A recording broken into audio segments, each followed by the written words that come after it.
ಜಿ5 ಇರುವಾಗ ನೀವು ನಿಮ್ಮ ನೆಚ್ಚಿನ ಶೋಗಳನ್ನ ಎಂದಿಗೂ ಮಿಸ್ ಮಾಡಿಕೊಳ್ಳುವುದಿಲ್ಲ. ಅದು ಸಂಪೂರ್ಣ ಉಚಿತವಾಗಿ. ಸರಿಯಪ್ಪ, ಇದನ್ನು ಸ್ಕ್ಯಾನ್ ಮಾಡಿ ಅವ್ರಿಗೆ ಮೇಲ್ ಮಾಡ್ತೀನಿ. ಸರಿಯಪ್ಪ, ಅದೇನೋ ಮೇಲೋ ಗೀಲೋ ಏನೋ ಬೇಗ ಮಾಡು. ಲಲಿತಾ, ಅಡುಗೆ ಏನು ಮಾಡಿದ್ಯಾ? ಸೊಪ್ಪು ಸಾರು ಮಾಡಿದ್ದೀನಿ. ಮುದ್ದಿಗೆ ನೀರಿಟ್ಟಿದ್ದೀನಿ, ಬಂದೆ ಒಂದು ನಿಮಿಷ. ಮಾಡು ಮಾಡು.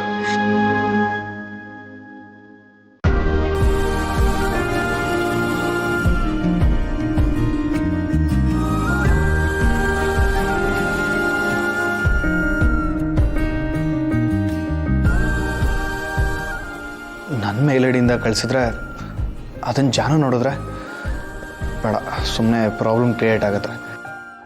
ತಾನು ಮೇಲ್ ಐಡಿಯಿಂದನೇ ಕಳಿಸೋಣ.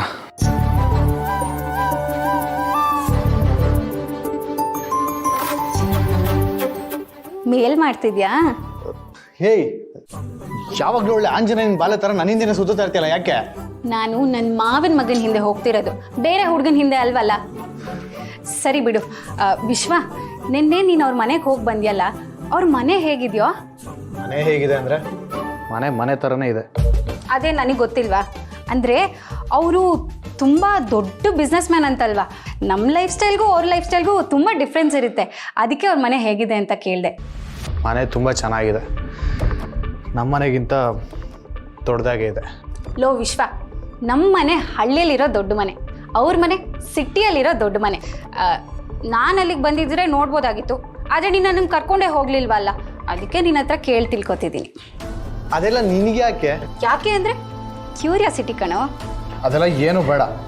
ನೋಡ್ತಾನೋ, ಮನೆ ಹೇಗಿರುತ್ತೆ ಅನ್ನೋದು ಮುಖ್ಯ ಅಲ್ಲ, ಮನೇಲಿರೋರ ಮನಸ್ಸು ಹೇಗಿರುತ್ತೆ ಅನ್ನೋದು ಮುಖ್ಯ. ಅದನ್ನೆಲ್ಲ ತಿಳ್ಕೊಳ್ಳೋ ಅವಶ್ಯಕತೆ ನಿನಗಿಲ್ಲ. ಏನಾದರೂ ಕೇಳಿದ್ರೆ ಹೇಗೆ ಹೇಳ್ತೀಯ ನೋಡು. ಸರಿ ಬಿಡು, ಮುಂದಿನ ಸಲ ಹೋದಾಗ ನನ್ನನ್ನು ಕರ್ಕೊಂಡು ಹೋಗು, ನಾನೇ ನೋಡಿ ಎಲ್ಲ ತಿಳ್ಕೊತೀನಿ.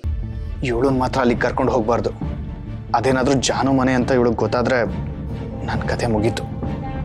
ಅದೆಲ್ಲ ಏನು ಬೇಡ. ನೀನನ್ನು ಯಾಕೆ ಅಲ್ಲಿಗೆ ಕರ್ಕೊಂಡು ಹೋಗ್ಬೇಕು? ಯಾಕೋ ಹೀಗೆ ಹೇಳ್ತಿದ್ಯಾ? ಆ ಮನೆ ಏನಾದರೂ ನಿನಗೆ ಬೇಕಾಗಿರೋ ಮನೆನಾ, ಅಥವಾ ನಾನು ಅಲ್ಲಿಗೆ ಬಂದುಬಿಟ್ರೆ ಅವ್ರ ಆಸ್ತಿ ಏನಾದರೂ ಕಡಿಮೆ ಆಗೋಗುತ್ತಾ? ನೋಡು, ಈ ಥರ ಮಾತಾಡಿದ್ರೆ ನನಗೆ ಕೆಟ್ಟ ಕೋಪ ಬರುತ್ತೆ. ನಿನಗೆ ಕೋಪನಾದರೂ ಬರಲಿ, ತಾಪನಾದರೂ ಬರಲಿ, ಮುಂದಿನ ಸತಿ ಅಲ್ಲಿಗೆ ಹೋದಾಗ ನನ್ನನ್ನು ಕರ್ಕೊಂಡು ಹೋಗ್ಬೇಕಷ್ಟೇ. ಅಕಸ್ಮಾತಾಗಿ ಕರ್ಕೊಂಡು ಹೋಗಿಲ್ಲ ಅಂದರೆ ಮಾವಂಗೆ ಹೇಳಿ ನಾನೇ ನಿನ್ನ ಜೊತೆ ಬರ್ತೀನಿ.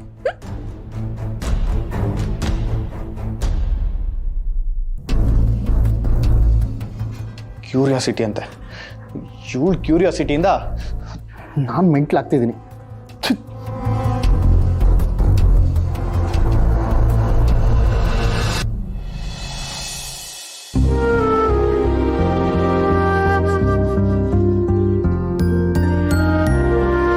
ಲಕ್ಷ್ಮತೆ, ಏನ್ ಲಕ್ಷ್ಮತೆ ಇಷ್ಟು ಅರ್ಜೆಂಟಾಗಿ ಬರೋಕೆ ಹೇಳಿದ್ರಿ? ಸಿದ್ದು, ನಿನ್ನ ಹತ್ರ ಒಂದ್ ವಿಷಯ ಹೇಳ್ಬೇಕು, ಬಾಪ ನನ್ ಜೊತೆ.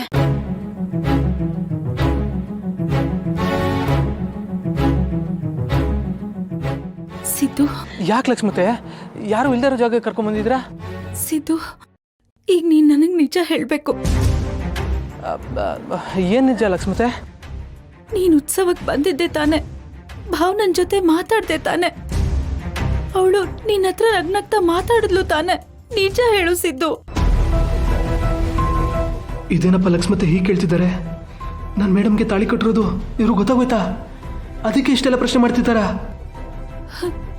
ಸಿದ್ದು, ಏನ್ ಯೋಚನೆ ಮಾಡ್ತಾ ಇದೀಯ? ನಾನು ಕೇಳಿದ್ದಕ್ಕೆ ಉತ್ತರ ಕೊಡು. ನೀನ್ ಹೀಗ್ ನಡ್ಕೊಂಡ್ರೆ ನನ್ಗೆ ಅನುಮಾನ ಬರುತ್ತೆ. ಅಯ್ಯೋ ಇಲ್ಲ ಲಕ್ಷ್ಮತೆ, ಅವ್ರನ್ನಂತವ ಚೆನ್ನಾಗಿ ಮಾತಾಡಿದ್ರು, ಆದ್ರೆ ಯಾಕೆ ಹಿಂಗೆ ಕೇಳ್ತಿದ್ದೀರಾ? ಏನಾಯ್ತು?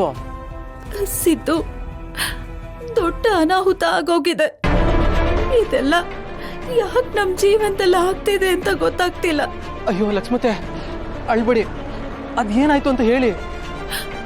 ಸಿದ್ದು, ನಮ್ ಭಾವನಾ ಕೊರಳಲ್ಲಿ ತಾಳಿ ಇದೆ ಸಿದ್ದು.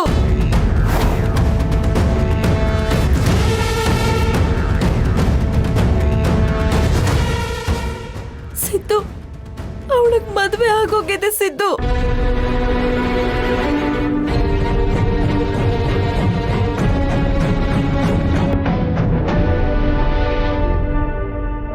ಲಕ್ಷ್ಮತೆ, ಇದೆಲ್ಲ ನಿಮ್ಗೆ ಗೊತ್ತಾಯ್ತು? ಈಗ ಸ್ವಲ್ಪ ಹೊತ್ತಗ್ ಮುಂಚೆ ಭಾವನಾ ಇಲ್ಲಿ ಪ್ರದಕ್ಷಿಣೆ ಹಾಕ್ತಾ ಇದ್ಲು. ಆಗ ಅವಳ ಕೊರಳಲ್ಲಿ ತಾಳಿ ಇದ್ದಿದ್ದನ್ನ ನಾನು ನೋಡ್ದೆ ಅಪ್ಪ. ಅವಳನ್ನು ಕೇಳೋಣ ಅಂತ ಅನ್ಕೊಂಡೆ, ಆದರೆ ಮನ್ಸು ಬರಲಿಲ್ಲ. ಈ ವಿಷಯ ಮನೇಲಿ ಗೊತ್ತಾದ್ರೆ ದೊಡ್ಡ ರಾಮಾಯಣನೇ ಆಗೋಗತ್ತೆ ಸಿದ್ದು. ಅವಳು ಉತ್ಸವದಿಂದ ಬಂದಾಗಿಂದ ತುಂಬಾ ಬೇಜಾರಲ್ಲಿದ್ಲು. ಯಾಕೆ ಅಂತ ಕೇಳಿದ್ರೆ ಏನೂ ಹೇಳ್ತಾ ಇರ್ಲಿಲ್ಲ. ಉತ್ಸವದಲ್ಲಿ ಏನೋ ಆಗಿದೆ ಸಿದ್ದು. ನಾವಲ್ಲಿ ಪೂಜೆ ಕೂತ್ಕೊಂಡಾಗ ಅವಳ ಕತ್ತಲ್ಲಿ ತಾಳಿ ಇರ್ಲಿಲ್ಲ. ಅದಾದ್ಮೇಲೆ ತಾಳಿ ಬಂದಿದೆ ಅಂದ್ರೆ ಹೇಗ್ ಸಿದ್ದು ಇದೆಲ್ಲ? ಇದೆಲ್ಲ ನೋಡ್ತಿದ್ರೆ ಆ ಉತ್ಸವದಲ್ಲಿ ಏನೋ ಅನಾಹುತ ಆಗಿದೆ ಅಂತ ಅನ್ನಿಸ್ತಿದೆ. ಲಕ್ಷ್ಮತೆ, ಸ್ವಲ್ಪ ಸಮಾಧಾನ ಮಾಡ್ಕೊಳ್ಳಿ. ಹೇಗಪ್ಪ ಸಮಾಧಾನ ಮಾಡ್ಕೊಳ್ಳಿ? ಮಗಳಿಗೆ ಇಂಥ ಪರಿಸ್ಥಿತಿ ಬಂದಿದೆ ಅಂತ ಗೊತ್ತಾದ್ಮೇಲೂ ಹೆತ್ತ ಕರಳು ಹೇಗಪ್ಪ ಸಮಾಧಾನವಾಗಿರತ್ತೆ? ನೋಡು, ನನಗೆ ನಿನ್ನಿಂದ ಒಂದು ಸಹಾಯ ಆಗ್ಬೇಕಪ್ಪ. ನನ್ನ ಮಗಳ ಕೊರಳಿಗೆ ಯಾರು ತಾಳಿ ಕಟ್ಟಿದ್ರು ಅನ್ನೋದನ್ನ ತಿಳ್ಕೊಂಡು ನನಗ್ ನೀನೇ ಹೇಳ್ಬೇಕಪ್ಪ. ಅದಕ್ಕೆ ನೀನೇ ಸರಿಯಾದ ವ್ಯಕ್ತಿ. ಲಕ್ಷ್ಮತೆ, ಅದು ಇನ್ನ ನಾವಂತೂ ಅವಳನ್ನ ಕೇಳೋಕ್ಕಾಗಲ್ಲ. ಅದಕ್ಕೆ ನೀನೇ ಅವಳನ್ನ ಕೇಳ್ಬೇಕು. ಅವನು ಯಾರು, ಅವನು ಎಲ್ಲಿದ್ದಾನೆ, ಅವ್ರ ಸಂಬಂಧ ಹೇಗಿದೆ ಅಂತ ನನಗೆಲ್ಲ ಗೊತ್ತಾಗ್ಬೇಕಪ್ಪ. ನಿನ್ ಕೈ ಮುಗಿದ್ ಕೇಳ್ಕೊತೀನಿ, ಇದೊಂದು ಕೆಲ್ಸ ಮಾಡ್ಕೊಡಿಸಿದ್ದು. ನೋಡು, ಈ ಕೆಲ್ಸ ಮಾಡ್ಕೊಡ್ತೀನಿ ಅಂತ ಮಾತ್ಕೊಡು.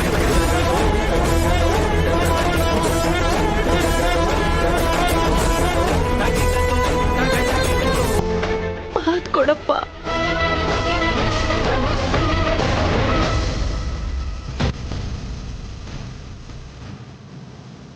ಸರಿ ಲಕ್ಷ್ಮತೆ, ಏನಾಗಿದೆ, ಅವ್ನು ಯಾರು ಅನ್ನೋದು ತಿಳ್ಕೊಂಡು ನಿಮ್ಗೆ ಹೇಳ್ತೀನಿ. ಇದು ಆದಷ್ಟು ಬೇಗ ಆಗ್ಬೇಕು ಸಿದ್ದು. ಇಲ್ಲ ಅಂದ್ರೆ ಭಾವನನ್ ಕಳ್ಕೊಂಡ್ಬಿಡ್ತೀನಿ ಅಂತ ಭಯ ಆಗ್ತಾ ಇದೆ. ಅವಳಿಗೇನಾದ್ರೂ ಆದ್ರೆ ನಾನಂತೂ ಜೀವಂತವಾಗಿರೋದಿಲ್ಲ. ಅಯ್ಯೋ ಲಕ್ಷ್ಮತೆ, ಯಾಕೆ ಹಿಂಗೆಲ್ಲ ಮಾತಾಡ್ತೀರಿ? ದಯವಿಟ್ಟು ಹಿಂಗೆಲ್ಲ ಮಾತಾಡ್ಬೇಡಿ. ಆದಷ್ಟು ಬೇಗ ನಿಮ್ಗೆಲ್ಲ ಹೇಳ್ತೀನಿ. ನಿನ್ನ ಮೇಲೆ ನನಗೆ ತುಂಬಾ ನಂಬಿಕೆ ಇದೆ ಸಿದ್ದು. ನಾನ್ ಕಷ್ಟದಲ್ಲಿ ಇರುವಾಗೆಲ್ಲ ನೀನೇ ಸಹಾಯ ಮಾಡಿದ್ಯಾ. ಹಾಗೆ ಇದೊಂದು ಸಹಾಯ ಮಾಡಿ ಪುಣ್ಯ ಕಟ್ಕೊಳಪ್ಪ. ಆದಷ್ಟು ಬೇಗ ಈ ಕೆಲಸ ಮಾಡ್ಕೊಡಿಸಿದ್ದು. ನೋಡು, ಈ ವಿಷಯ ಯಾರಿಗೂ ಗೊತ್ತಾಗ್ಬಾರ್ದು. ಯಾರ ಹತ್ರನೂ ನೀನೇನು ಹೇಳ್ಬೇಡ. ನಾನು ಬರ್ತೀನಿ, ಮರ್ತು ಬಿಡ್ಬೇಡ.